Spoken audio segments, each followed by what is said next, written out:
Greetings and welcome. Greetings and welcome. Welcome back to The Sweet Spot. You're listening to Dr. Derek Sweet here on The Sweet Spot. It is Trust Yourself Thursday. And we're going to talk about the risk of trust today as we continue our series, Run the Risk, Reap the Reward. Beautiful souls. As we've been discussing all week, trust is a muscle. We've got to work on it. We've got to develop it, and we have to strengthen it. Trust is one of the riskiest moves also we'll ever make. But it's also one of the most transformational.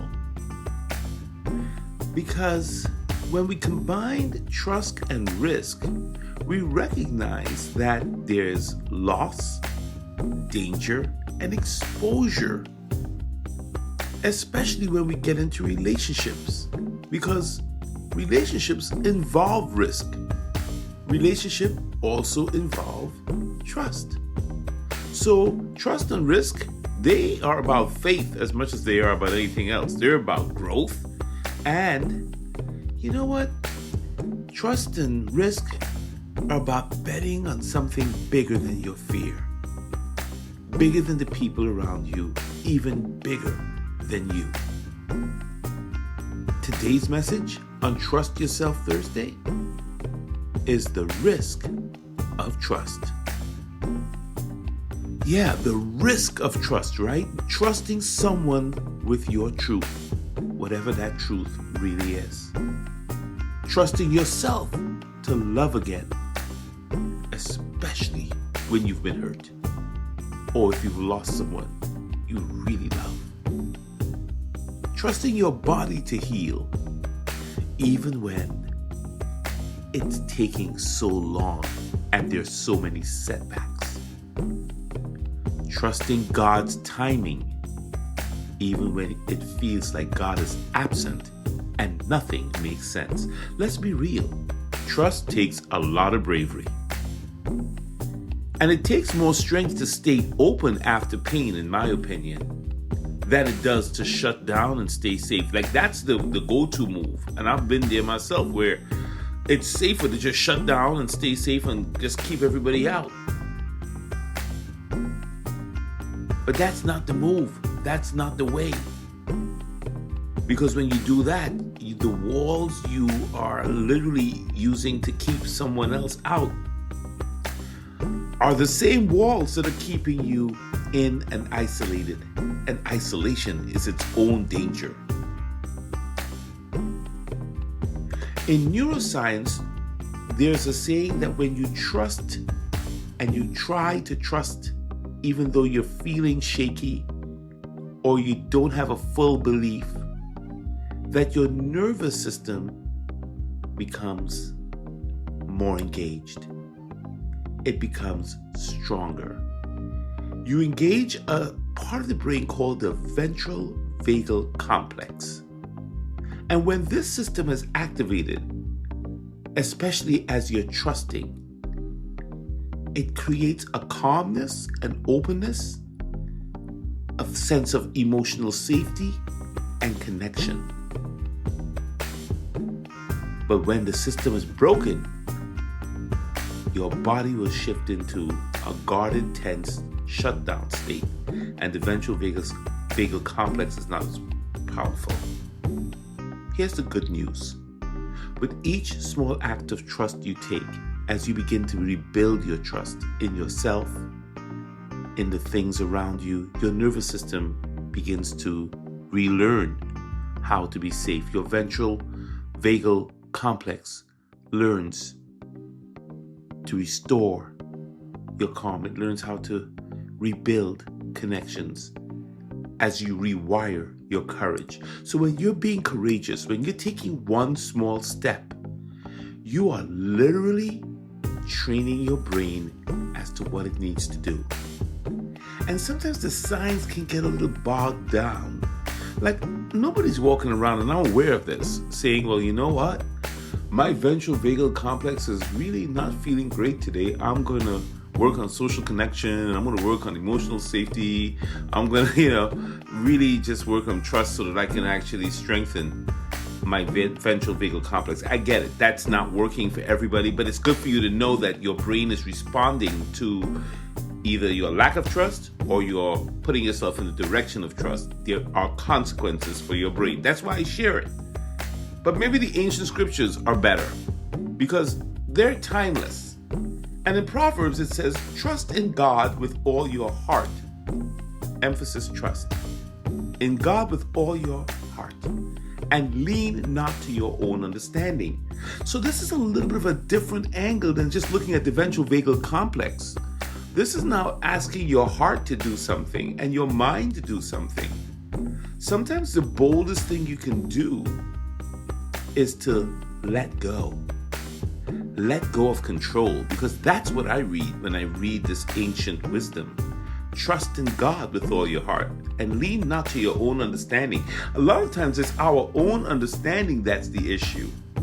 It's my sense of logic, my doing all the calculations, my doing all the math, my trying to figure it out, trusting in me and not in anything bigger than me.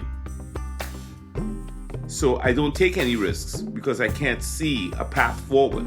I can only figure out what the fault is, and I can only see what's wrong. But that's not what the ancient wisdom wants us to do. It wants us to trust in the divine with all our heart, blind faith in something bigger than us, giving us the courage to take a calculated risk. Jenna Davis had a quote, "If you risk nothing, you risk everything." And let me say that again. If you risk nothing, you risk everything. That includes the risk of staying closed. Because when you stay closed and you risk nothing, well, everything can be lost. That makes sense? We've got to take a risk. So some of us listening today may have been burned. Burned in love, burned by a family member, burned by a friendship, burned by a job, burned by someone we trust. And you know what we did? We built a wall. We've built walls. You built a wall just to survive. But here's the thing. Healing doesn't happen behind walls.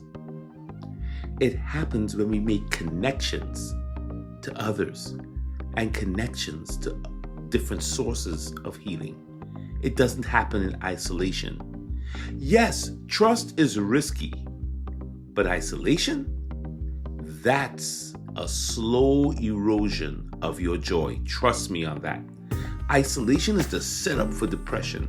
Isolation is the place where your mind can play tricks on itself, chew on itself, have its own logic. It can take you out to sea without a compass, and there's nothing to ground you and to lead you back to the shore. So today, my friend, I'm challenging you on Trust Yourself Thursday to take one step.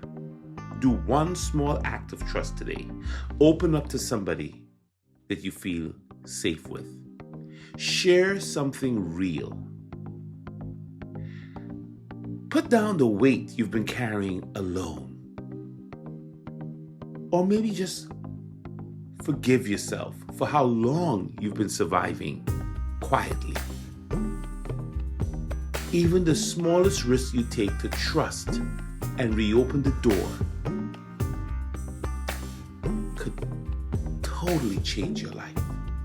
But you've got to make that first step. You've got to take the risk. Because around here, on the sweet spot, around here, we don't fear vulnerability. We stand on it.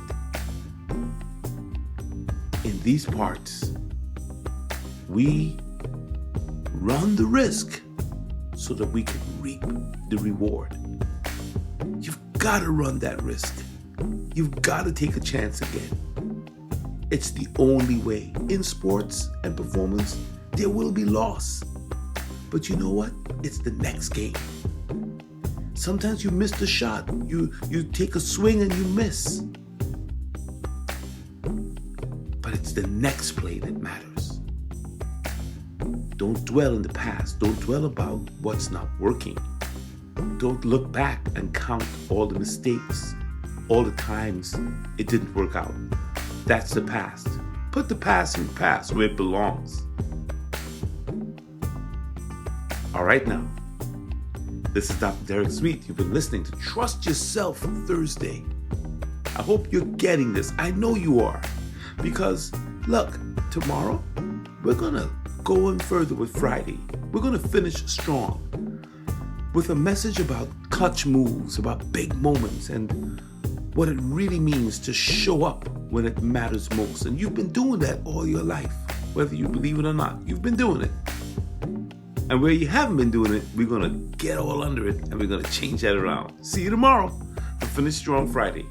And for those of you, if you like this vibe and you're getting something out of this, please subscribe to this YouTube channel, hit like, and then share it. More importantly, share it with someone who might need this message. Be blessed.